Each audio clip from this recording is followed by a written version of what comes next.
అందరికీ నమస్కారం అమ్మ. ముఖ్యంగా విద్యార్థుల తల్లిదండ్రుల్లో చాలామంది రైతులు అనేవాళ్ళు ఉంటారు కాబట్టి వాళ్ళ కోసం నేను ఈ వీడియో అనేది చేస్తున్నాను. రైతులకు ఆధార్ తరహా విశిష్ట గుర్తింపు కార్డు, అంటే ఆధార్ కార్డు ఏ విధంగా అయితే మనకు విశిష్ట గుర్తింపు కార్డు, ప్రతిదానికి ఆధార్ కార్డు ఎలా అడుగుతారో అట్లనే రైతులకు కూడా ఒక విశిష్టమైన గుర్తింపు కార్డు ఇస్తారంట. అదేందనేది చూద్దాం. వచ్చే నెల నుంచి జారీ ప్రారంభం. మార్చి కల్లా 5 కోట్ల లక్ష్యం. వచ్చే నెల అంటే అక్టోబర్కి అంతా ఆ కార్డులు అనేది ఇస్తారు.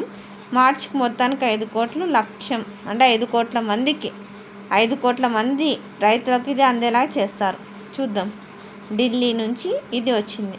వ్యవసాయ రంగాన్ని డిజిటలైజేషన్ చేసే లక్ష్యంతో రైతులకు ఇవ్వాలనుకున్న ఆధార్ తరహా విశిష్ట గుర్తింపు సంఖ్య జారీని వచ్చే నెల అక్టోబర్ నుంచి ప్రారంభించాలని కేంద్ర ప్రభుత్వం నిర్ణయించింది. త్వరలో విధి విధానాలను వెల్లడిస్తామని, అక్టోబర్ తొలి వారంలో రిజిస్ట్రేషన్ ప్రారంభమవుతుందని కేంద్ర వ్యవసాయ శాఖ కార్యదర్శి దేవేష్ చతుర్వేది సోమవారం వెల్లడించారు.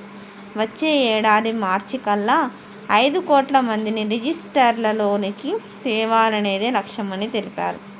వ్యవసాయ రంగం డిజిటలీకరణ పైలట్ ప్రాజెక్టును మహారాష్ట్ర, ఉత్తరప్రదేశ్లో అమలు చేశామని, 19 రాష్ట్రాలు ఇందులో పాలు పంచుకోవడానికి అంగీకరించాయని వివరించారు.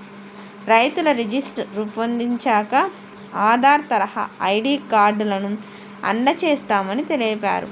ఈ విశిష్ట గుర్తింపు సంఖ్యలో ప్రభుత్వ పథకాలను వినియోగించుకోవచ్చని, కనీస మద్దతు ధర పంటలకు అమ్ముకోవచ్చని, కిసాన్ క్రెడిట్ కార్డును ఉపయోగించుకోవచ్చునని వివరించారు. అందరికీ ధన్యవాదాలమ్మ. ఇంకా మన ఛానల్ సబ్స్క్రైబ్ చేసుకున్న వాళ్ళు ఏమంటే దయచేసి సబ్స్క్రైబ్ చేసుకొని లైక్ చేసి షేర్ చేసి మీ ఫ్రెండ్స్కి రిలేటివ్స్ అందరూ సబ్స్క్రైబ్ చేసుకోమని చెప్పండి. అందరికీ ధన్యవాదాలు.